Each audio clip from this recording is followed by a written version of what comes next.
This is not the time for rhetorics. It's time for action.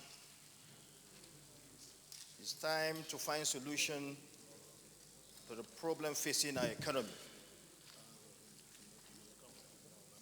To this end, I want to say that your address that you read to this chamber 2 days ago, contain all that needs to be done to take our economy out of the present situation it has found itself.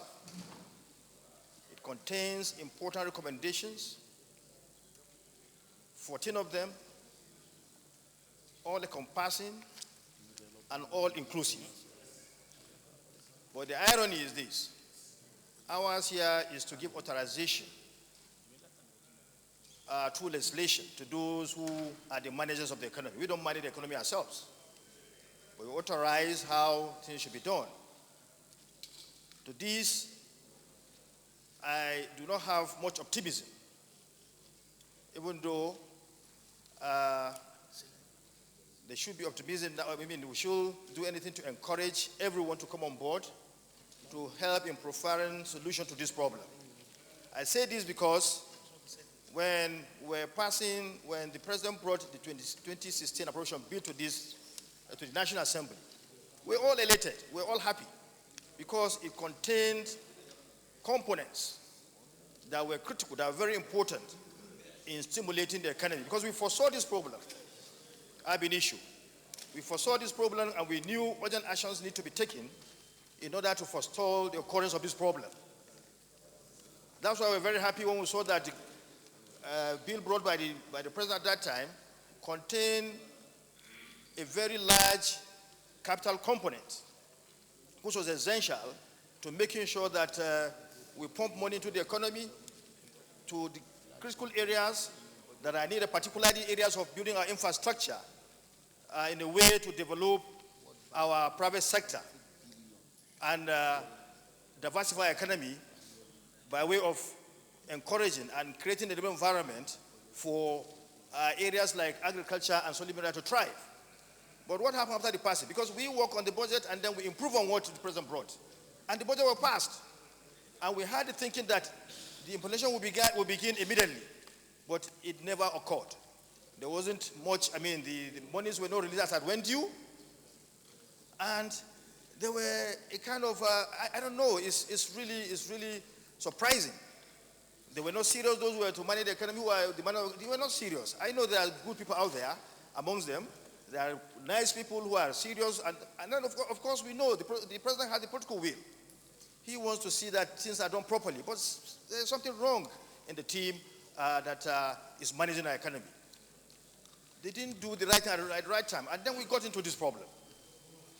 Could remember, Mr. President, that when the finance minister came here, I raised the issue about our inability to actualize our revenue projections, particularly in the area of oil revenue.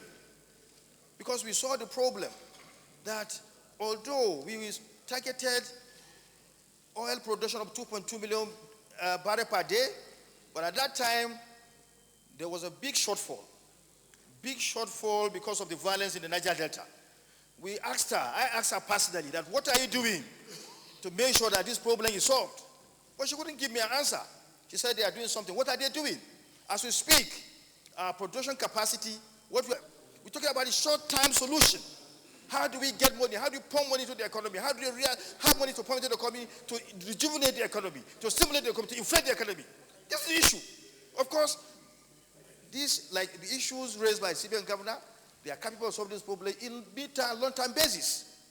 So, Mr. President, I think we need to look at what is happening in terms of finding solution to the violence in the Niger Delta. That's number one. If you want to solve this problem, if you want to get out of recession, and you don't deal with the matter, we didn't deal with the problem in the Niger Delta, forget it. Forget it. For now, if you don't actualize it, of course, we are thinking about, diversifying our economy, going to making sure that the solid mineral area, the agricultural area is, up and running. But these are mid-term, long-term targets. It's not something that can solve the problem we have right now. We want that done, but it's a long-term issue. So, Mr. President, I want us to come together, propel these people there. Let them come here and tell us what are they doing about the problem in the Niger Delta. We want peaceful result of this crisis. Because if we don't get that done now, forget about getting out of recession. You talk, okay, now, sir, we are losing 1 million barrels per day.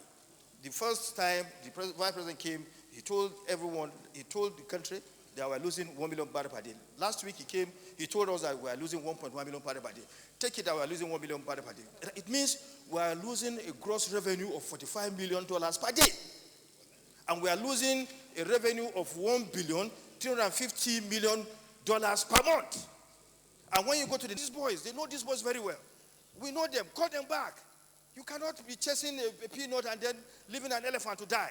You can't be penny-wise, pound foolish. We are being penny-wise, pound foolish. Let's sit down together. That yes.